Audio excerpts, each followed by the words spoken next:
Spicy. Hey everyone, welcome back to Stay Sharp, our video series. I'm Jordan Ray, and this is Rashad Tyler. Hello. So yeah, we're going to explore some more best practices and useful applications for your creative journey, whatever you're working on. So I'm going to open with a question for you, Rashad, and this will lead us into maybe what we're going to talk about for the episode. But straight up, what's your opinion on launch parties? On a business launch party? Ooh, okay. By the way, you look amazing. Thank you. Yes, all right, so, I know you don't want me to do too much of that, which I don't mind doing. Anyway, the launch party. So when you are referring to like when somebody launches a new product or a new business? Yep. What are your thoughts on an in-person launch party? For these times too, right? Well, it could be in general. It doesn't have to be. I think there's an extreme danger with launching a product to no audience. So the reason that launch parties and these sorts of things exist is so that you can drum up an awareness for whatever it is that you're launching, be a product or a business, whatnot. Now, I've been a part of certain businesses that have done a good job of putting themselves in a loud position before taking off. Yeah, so like leveraging a series of launch marketing tactics. But I think ultimately, launch parties are great as long as it's in step with your overall rollout. Like you need to have a marketing plan, like a big macro understanding of where you're trying to go. Right. And how you get to your people. Yes. So it doesn't make any sense for you to do a launch party if it doesn't help you get to your people. Absolutely. If you're just trying to do something self-celebratory, then you get what you deserve. If that's something that's important to you. Yeah, I think launch parties are something that it can go either way. Mm-hmm. If it is set up properly, it really can help you get your product, whether that is, a physical item or a service, whatever your product is. I think when we use the word product too, it's not just like a jar of something. Right. A product is it's a broad term, but it can go either way. In my opinion, it's something that, can put you on the map, like in your community locally. And it's also something that could also not yield any return. And it's like, okay, I just put a whole bunch of, a couple $1,000s or more or whatever into this launch party. And now what? Right. So with that, I wanted to maybe just kind of go over some things that a business owner possibly, in really whatever stage we're talking about, business owners, right. Creative professionals, entrepreneurs at any stage in their journey, what are some of the things that we really should be spending our money on? And then what are some of the things right. that we shouldn't spend our money on? Because I think sometimes those get, like we're spending money on things that right. like we really don't need right now. And then we're not spending on money on things like make sure this happens. Right, I think, and the way you kind of frame that, especially as it relates to what type of business that you're in, like that's really, really critical. Mm-hmm. So if you find that the most important thing for success in your particular market set is aesthetic, right? Then you want to really highly index or make sure at least you meet the bare minimum requirements for competition for that particular business. Yes, so if you're in an industry where this could be beauty or hair, correct, modeling, right. whatever that looks like, then the audience is very important. They're over the top about that, and you otherwise have no chance if your product looks shabby. On at least to the customer set that cares to, that minds how it looks. Buying. Yeah, because some markets and some products index highly for lesser professional looking things. Surprisingly, yes. Right, so you have to know who your market is and who your audience is. So like your market is one thing, but your audience is a segment of that market. Right. So for example, like, gosh, I don't want to use a real live example of anybody that we really know, but let's just say that there is a marketplace for events. And if you are playing towards children's events or towards like, you know, a college party, like they don't look for the same things that the working millennial is looking for in an event. So the presentation style and the communication is going to be totally different. Right. Right. They're more amenable if you are an 18-year-old to somebody giving them any type of flyer, as long as it has, you know, some of their friends or some of the DJs or somebody who's popular in their marketplace is associated with it. They're going to jump on.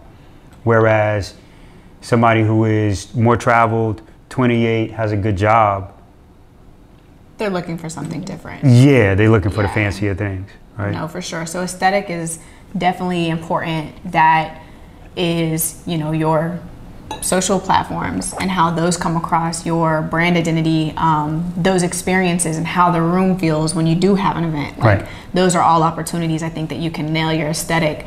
I think that that's great. Even packaging. Packaging 100%. Is something that we talk about, and we also do a lot of reading about how, you know, just imagine walking in, and not imagine, y'all do this all the time, but you go into Target or, you know, Walgreens. I was in CVS earlier, and I'm like, whoa, like there's so many, like, we went to go get some Halloween candy last week, and there was so many different types of candy to choose from, and it's like, yeah, which one do you choose? Sometimes you grab for the package that's like the prettiest or your favorite color. Like, I've bought things before just because they're a certain color. I mean, and it starts when you're a kid. Like, you know, our favorite cereals are largely responsible for how we develop our taste over time anyway.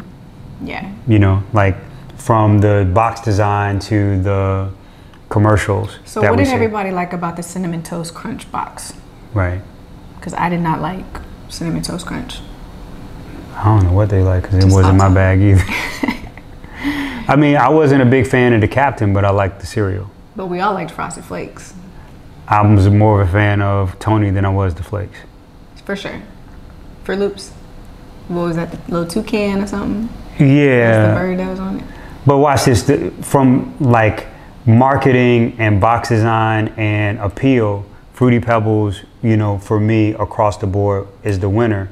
And I find that I play those same types of themes out in my choice of sneakers, my choice of, you know, all of those different things. Like we literally, to your point about the candy, like we were looking for a certain type of packaging. That's interesting. So yeah, let us know what y'all favorite cereals were. It's a good talk. Growing up, because I'd like to go back and look at those.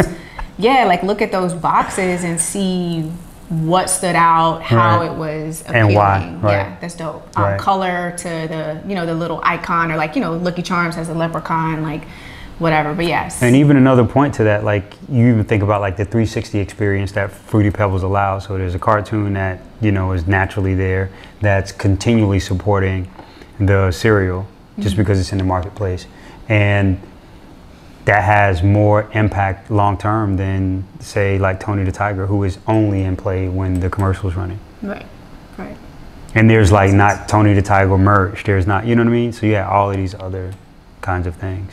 Yep. So aesthetic, something that, you know, maybe you should think about spending leverage your money on, or more money on, you know, kind of figure out what that is. What's something that you think that maybe you've seen and experienced, or maybe your own experience, like maybe you spent money on something that you realized later on, like, that could have waited. Like I could have put that $500 or $1,000 into something else. What's something that we probably don't, you know, that we think we need to spend our money on, but really don't? Especially, and this is again about like the building a business, right? Kind of the foundation part. So I think ultimately when identifying where you want to play ball, like who your market is and what subset you're specifically targeting, you want to try to figure out what your customer acquisition cost is, right? So how much does it cost you to get a customer? And depending on the decision that you're asking about, that will determine what your ultimate customer acquisition cost is, right? So if you choose to go about getting customers via Facebook ads, like you're running advertising, digital advertising, or you're running digital advertising as a lead generator to get people into into awareness and or get an email address or something to that effect, make a point of communication, right, so that you can follow up, then you have to figure out what because I'm not sure I'm gonna answer your question, but I'm kind of going backwards into like the mechanics. But ultimately, like if I were starting, and maybe let me reframe the question in a way that maybe I can give a better answer. If I were starting a business like ours today, how would I go about acquiring customers? What would be my first thing? It would be a bunch of content that we would leverage as an example of what we did, right, or what we do. And so sometimes that's the best approach for what you may kind of deploy depending on what business that you're in. So if you are a hair care line, let's not even do that because we have clients that are in those businesses. Trying to think of some place that we're not. Like tech, maybe. Like, okay, good, thank you. Yeah. I was like, we're in a lot of businesses. If you're in the tech business, yeah, get that off the table so we can not talk about tech anymore. But if I were in the tech game, then I want to give away my product to enough people to get testing and develop evangelists.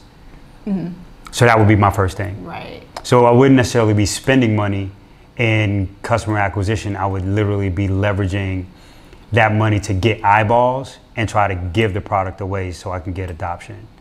Right. Absolutely. I think something that sometimes we're allured into spending money on is merch. Yeah. If Right. you're not in the clothing design merch game, fashion or whatever, I think sometimes that can be something really early on that people think they need that they don't. Yeah, like not every company needs a whole bunch of t-shirts sitting in inventory. Not every company needs, those types of things. And I think that it's just something to really think through as you're starting. Do I want to get t-shirts for profit? Because t-shirts really, like, they're very low cost. If you've looked into any of this, like it's a low production rate. However, it's not, the profit margin isn't big. So you're not gonna make like a whole bunch of money on t-shirts unless you are in the clothing, like unless you're in a clothing space. And you and I have had a lot of conversation about this, and like even what we do on the merch side, because we're a lifestyle company, it would only make sense that we would build lifestyle pieces that complement everyday life. Yeah, and that's something that the promotional, sorry, go ahead. Well, yeah, that's kind of where I'm getting into. Just managing your expectations on merch, correct, if you're not in the fashion or clothing sector, right, I think is important. So something that I learned, and I didn't necessarily make a mistake as far as like, oh, I ordered too much merchandise or whatever, like, and now I'm sitting on these t-shirts and we not like a clothing brand. It was more so like just learning that, it's okay to order 12 or 15 pieces at a time. That's not, we're not pushing clothing. We don't have like this store where you come shop at and try stuff on. Like that's not the basis of what we do, right, which is the same for, there's other, companies, businesses or whatever industries that it's like, yeah, we have some stuff on deck, like a trainer. You could be a trainer and train people in the gym or whatever. You may have a hoodie that has your brand name on it. Some of your clients may be like, yeah, like I'm copping that. Right. However, it's not like it's just gonna fly off the rack because you just put a hoodie up online. So it's like, just manage your expectations. Think that, okay, I don't need to order 100 pieces right now. I'm cool, let me just start with 10, 15 or whatever, see how that does. And then, right, increase from there or not. I think you do an excellent job of kind of framing some of the themes and questions that we are kind of covering for like the first time startup. So a lot of times my answers are really about like the second or third time entrepreneur, right? Yeah. And I think that's why Stay Sharp is kind of such a, it's just kind of this full circle, because you have been in these shoes several times, and then this is my first time, and I'm very fresh off of a year ago. I did not know this. 2 years ago, I did not know that. Right. So I'm able to share that perspective as you're able to share. And helping people miss the potholes that will ultimately get them injured if they didn't know, if someone could tell them that it was there. Right. I think back to your piece about like merch, or the idea of promotional items, because I think there's two very different things, right? So you have there is a world where you are leveraging wearable materials as promotional items so that people can be aware of your business, right? And people become walking billboards that kind of spread the message that you're here, right? Or generate some sort of interest. Right.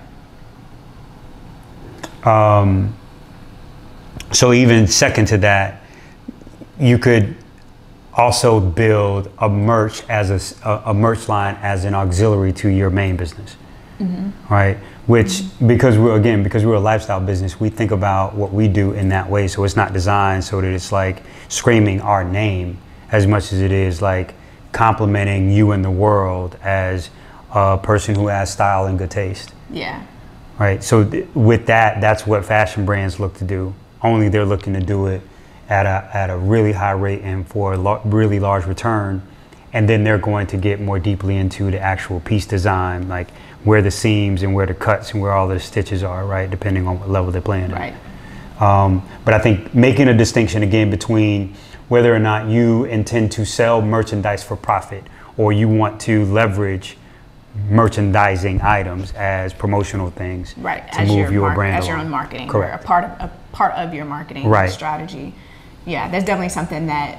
And it can be both. You know, there is a world where both of those things can work. Yeah. I mean, in our world, it does handshake pretty well. Right, and this whole thing is just kind of like, some of the things that you maybe should be, spending money on, and then some of the things that you shouldn't be. It's like, you don't need to go buy $2,000 worth of merch if you're not a clothing brand. Think about how that can strategically move you forward, but it may be starting with, smaller. And how does it pieces. calculate into your customer acquisition cost or your retention rate, or like see or try to figure out what mathematical connection you can make between that spend and some other component part of how you qualify your business even existing.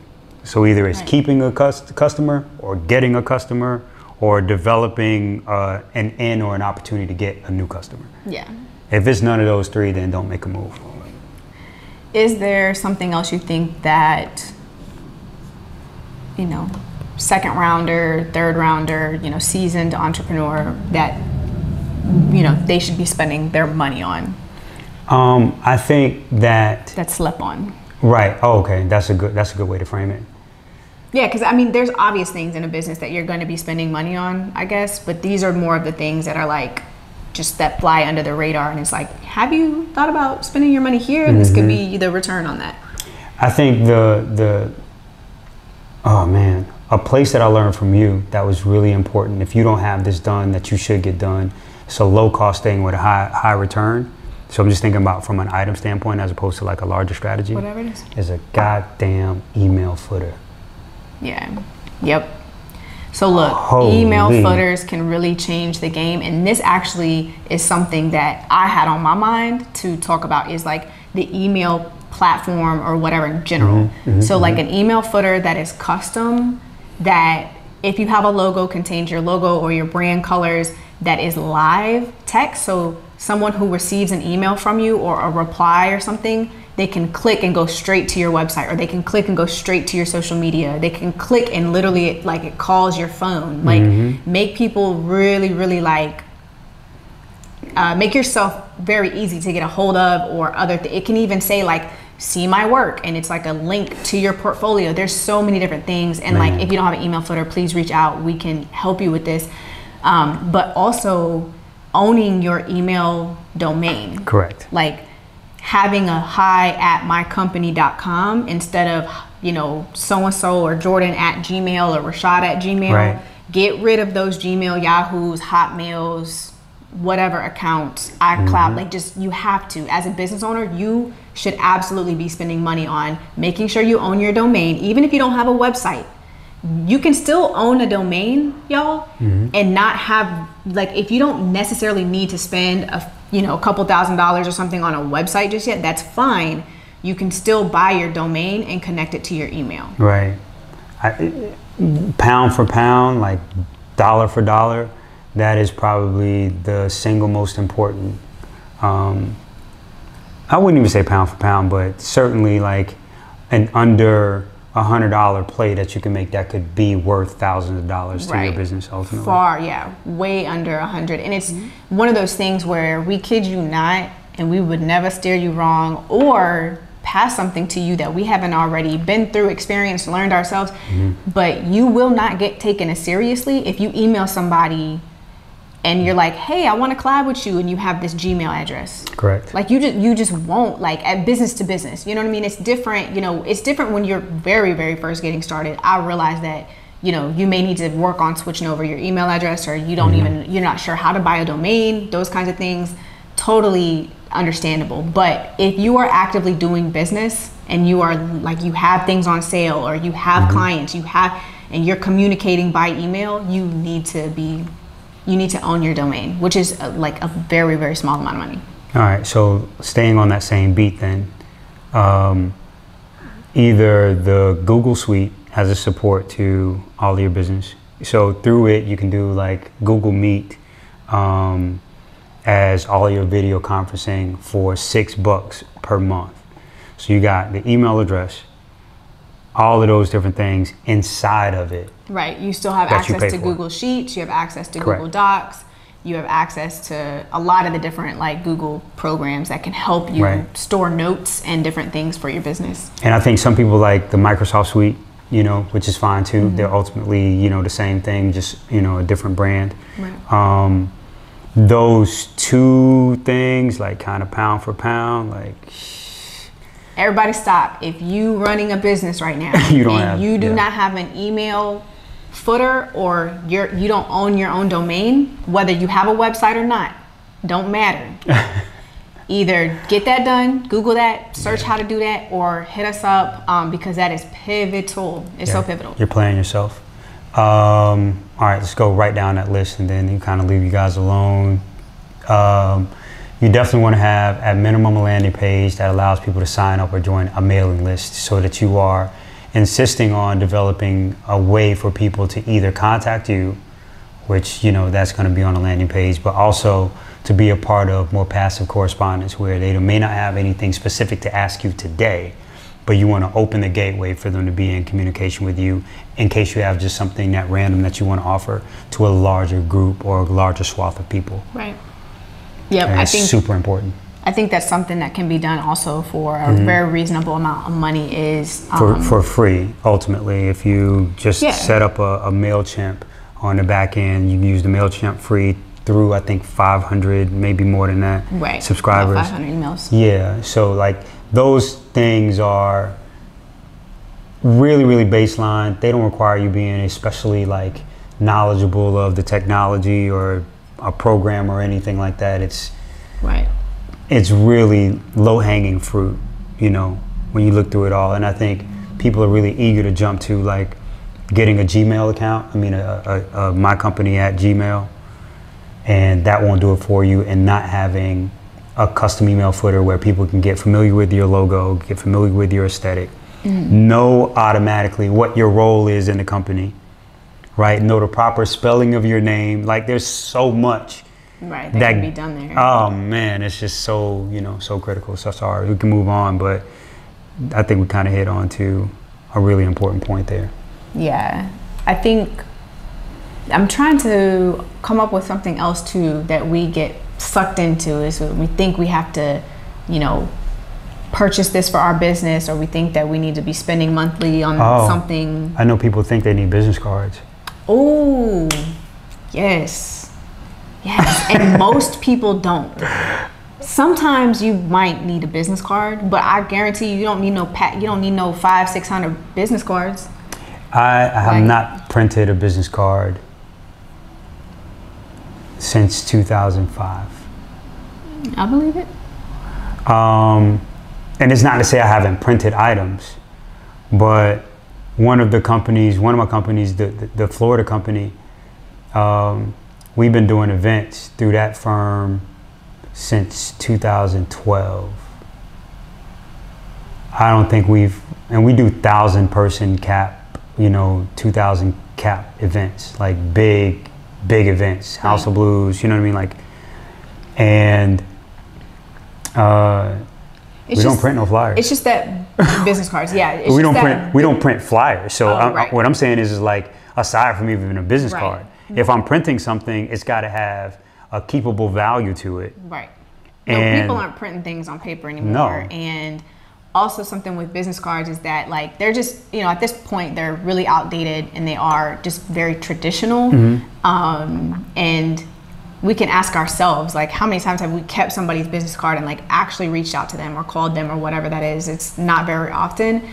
I think, let me also kind of acknowledge that we have designed business cards for, if you're, if you worked with us before. Correct. And we've done brand identity for you, we have probably designed you a business card. And we've also probably had the same conversation with you. Correct. Where it's something that we don't necessarily believe is like very, like, you don't need to do it, but it's something that it's a formality. It's good to have those things on deck. If you do go to a conference or some sort of thing or whatever, where they're like, yeah, bring your business card so we can, put you in this drawing, or, there's a networking event and, you need to pass around business cards, that makes sense. And you can get, you can get 40 or 50 printed at a time. You don't need to go crazy and get a whole bunch. Right. Another way that we transact with people, instead of a business card, we have stickers printed, because that's something that someone can put on the back of their laptop. They can put on a notebook, wherever people put stickers. Correct.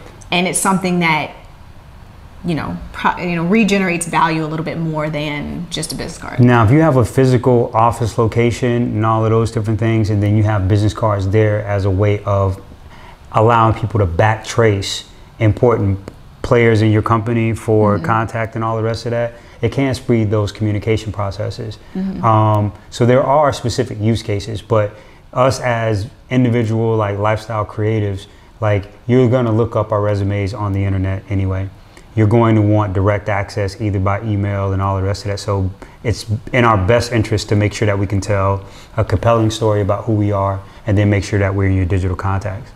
Yeah. Just the world has changed in that way, but as a way of also trying to leverage or create new business or make new connection points through some sort of printed item, it's best that you probably bypass the standard business card and start with an offer card. Sure. And it can be in the same size, but if it says, like, use this, I'm sure it depends on where you are and where you're listening to this from, but Chick-fil-A is fantastic at giving you an offer card for a free sandwich on your next visit if they blow something, right? And what happens inside of that card, it's not just like a manager's contact, it's something that's redeemable, so it has value. Correct. Yeah. No, business card, that's great. If there's something else that we should be kind of paying attention to in putting our money in, so we just talked about something that may not totally be necessary, and you may not need to spend, a couple $100s on business cards. Maybe leaving with one more thing that you should be like, you got to do this. Just suck it up. I kind of have one. Okay. I think that it's important for us to upgrade to premium versions of certain apps that can really help what we do easier, faster, better, more professional, formal, whatever that looks like, and software. So once you graduate from being, okay, you were a first-time entrepreneur, then you bought your URL, you got your email address, right? The one that we just talked about. You have a website or a landing page, you're getting your email list, like that's something that's available, okay? That you've printed an offer card or whatever. After all these things that we're talking about, I think it's important to make sure that your software is, upgraded, whatever you're using. Maybe if you're designing at the moment on whatever design software, use the premium version. Don't shortcut. Don't, think that, I can get by with the free version. If you have a photo editing app and there is a premium version available, upgrade, like come off that money, because the upgrade is going to help you so much more than that free version is. And I think it could really elevate what you're doing. And if you're running away from upgrading to premium versions of programs because you're not interested in totally utilizing that particular product or program for its maximum value, and there should be an evaluation of whether or not that maximum value has value to you and your specific business. But just kind of button up the same point, and we're going to let you guys get out of here. You index to an earlier point to like the early entrepreneur, and I would just say this kind of as a parting shot. Like anybody who believes that you can run your business from your phone and also meaning you need a desktop system or a laptop system to really actually sit down so you have the proper desk space to evaluate, read, and kind of review things. But also that you would over-index for what the phone can do as a professional device of creating content and delivering and editing content. You are totally misguided if you believe that's the play. Yeah. So I would suggest that you get into professional programs, to your point, but use them on the actual system, and don't assume that everything has an app solution, because most things do not. Sure. Great point. And consider seriously, if you don't already have a laptop or a desktop or, whatever, that's a MacBook, a Dell, whatever that is, highly consider getting a computer that you can work from. We think that sometimes, we're fast at texting, or like everything's at my fingertips. It's just so fast here. You need a bigger screen. So like even if you're designing stuff on an iPad, stop. Because you cannot graduate and go and take your business to the next level if you don't have some of the just essential tools. And so a laptop is great. The note about business cards, really think about if you need those. We talked about obviously like upgrading your apps, especially apps that you love. If you're on a free version, highly consider just upgrading to a premium. You'll get more benefit that'll help you in the long run. Some of the other things we talked about was like email capture, landing page. Definitely want to think about that. Email footers, huge branding opportunity there, and owning your own domain. Oh yeah, owning your own domain, foundational. Huge. And I think the first thing we talked about was aesthetics. So definitely, if you are in an industry where like vanity matters and packaging matters and whatnot, like you have to have on point aesthetic and branding. It's getting harder and harder to come by because the number or the amount of content that's going out to the world on a day-to-day basis is just becoming more and more watered down. Yeah, and so your branding and consistency is even more important and will continue to grow in its importance. Yeah. But that's it. Hit us up if you have any questions. Let us know about what your favorite cereal was as a kid. We'd like to hear about that. And yeah, you can hit us up at info@rairelabel.com. Visit our website, rairelabel.com. You can also see our portfolio at behance.net/rairelabel. And on Instagram, at I am Jordan Ray. At Instagram, Rashad Tyler. At Rashad Tyler. Yeah. And thanks for hit us watching. up. Thank you for hanging out. Be safe. Peace.